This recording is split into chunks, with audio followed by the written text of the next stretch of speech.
আল্লাহ তাআলা পবিত্র কোরআনে বলেছেন সূরা বনী ইসরাঈলে, ওয়ামা কুন্না মুআযিবিনা হাত্তা নাবাসা রাসূলা, যতক্ষণ পর্যন্ত আমরা আল্লাহর পক্ষ থেকে প্রেরিত কোনো মহাপুরুষকে না পাঠাই ততক্ষণ পর্যন্ত আমরা জগতে কোনো ধরনের আযাব দেই না, শাস্তি দেই না। যখন জগতে শাস্তি দেখা যায় তখন বুঝতে হবে যে নিশ্চয়ই ইতিপূর্বে কোনো সতর্ককারী এসেছিলেন। সমস্ত পৃথিবীর মানুষকে বলেছেন, হে ইউরোপ, হে এশিয়া, হে দ্বীপবাসী, সবাই সাবধান হয়ে যাও, আমি এসেছি এবং আমি আল্লাহ তাআলার বাণী যে সত্যায়ন করতে এসেছি, ইসলামের বাণীর সত্যায়নে এসেছি। তোমরা সত্যিকার অর্থে যদি মুসলমান হও তাহলে রক্ষা পাবে।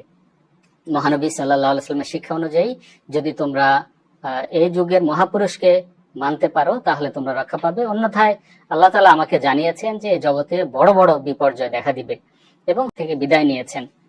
তিনি বিদায় নেওয়ার পরপরই বিরাট একটা ঘটনা ঘটেছে, আর সেটা হলো প্রথম বিশ্বযুদ্ধ। আপনারা জানেন 1914 থেকে নিয়ে 1919 সাল পর্যন্ত এই মহাযুদ্ধ সংঘটিত হয়েছে। আল্লাহ তাআলার যে ভবিষ্যৎবাণী, যে যখন আমি সতর্ককারী পাঠিয়েছি এবং তাকে তোমরা মানোনি, এখন তোমাদেরকে শাস্তি ভোগ করতে হবে। যেসব এলাকায় এই বিশ্বযুদ্ধ ছড়িয়েছে সেখানে অসংখ্য মানুষ মারা গেছে, অসংখ্য মানুষ ধ্বংস হয়েছে। আর মহানবী সাল্লাল্লাহু আলাইহি সাল্লামের হাদিসগুলো থেকে, যেগুলো ফিতনা অধ্যায়ে আছে, আপনারা পড়লে জানতে পারবেন যে এটাই শেষ যুগ বলে উল্লেখ করেছেন, যখন প্রচুর মানুষ মারা যাবে, রক্তের বন্যা বয়ে যাবে। এবং আল্লাহ রাসূল সাল্লাল্লাহু আলাইহি ওয়াসাল্লাম হাদিসগুলোতে হত্যার কথা বলেছেন, বারবার বলেছেন যে হত্যা হবে, নির্বিচারে হত্যা হবে। প্রথম বিশ্বযুদ্ধ আমরা দেখেছি, দ্বিতীয় বিশ্বযুদ্ধ আমরা জানি। দ্বিতীয় বিশ্বযুদ্ধে বিরাট ধ্বংসযজ্ঞ হয়েছে, জগতে অনেক বড় বড় ধরনের মারণাস্ত্র তৈরি হয়েছে, যেগুলো পৃথিবীতে বর্ষিত হয়েছে।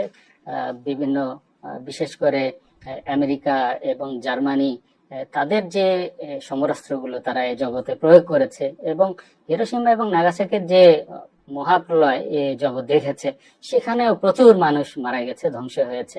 এরপর থেকে এই যুদ্ধ আর থামেনি। কিন্তু সবচেয়ে বড় দুর্বিষহ বিষয় হলো এই যুদ্ধ গিয়ে প্রবেশ করেছে মুসলমানদের মাঝে, এবং মিডল ইস্টে এখন সবচেয়ে বড় সংকট দেখা দিচ্ছে। যে কোরআনের আলোকে সেই ভবিষ্যৎবাণীতে আমরা দেখতে পাচ্ছি যে সত্যিকার ইমাম মাহাদির হাতে যারা বয়াত করেছেন, কিস্তিনুতে যারা প্রবেশ করেছেন, আল্লাহ তাআলা তাদেরকে নিরাপদ রেখেছেন, তারা নিশ্চিন্তে আছে এবং তারা এক আল্লাহর উপর বিশ্বাস করে দোয়ার মাঝে তাদের জীবন কাটাচ্ছে। কিন্তু যারা তাকে মান্য করতে পারেনি, তারা দিক বিদিক ছুটে বেড়াচ্ছে, তারা একজন ইমামের খোঁজ করছে, কিন্তু তাদেরকে সংগঠিত করার কাউকে তারা পাচ্ছে না। জগতে একটা অরাজকতা বিরাজ করছে, সবাই ইমামের খোঁজ করতেছে, সবাই একজন খলিফার সন্ধানে আছে, অথচ একজন খলিফা আহমদিয়া মুসলিম জামাত সবার সামনে উপস্থাপন করছেন, যিনি সমস্ত জগতে শান্তির প্রচার করে যাচ্ছেন, বিশ্বযুদ্ধকে দীর্ঘায়িত, বিশ্বযুদ্ধকে দূরে সরিয়ে দেওয়ার বা বিলম্বিত করার জন্য তিনি প্রচেষ্টা করে যাচ্ছেন, সেদিকে কারোর লক্ষ্য নেই। যদি এই অরাজকতা থেকে রক্ষা পেতে হয় তাহলে এক খলিফার অধীনে আসতে হবে, এবং আপনারা যদি কাউকে খলিফা মেনে তার অধীনে যেতে পারেন ভালো কথা, কিন্তু একজন খলিফা তো আছেন যিনি বিশ্বের মানচিত্রে তিনি শান্তি প্রতিষ্ঠার কল্পে কাজ করে যাচ্ছেন। তাকে দেখেন, তাকে বোঝার চেষ্টা করেন। যদি আপনাদের বিশ্বাস হয়, আপনারা মানেন, আপনারা নিশ্চয়ই নিরাপদ থাকবেন ইনশাআল্লাহ। ধন্যবাদ।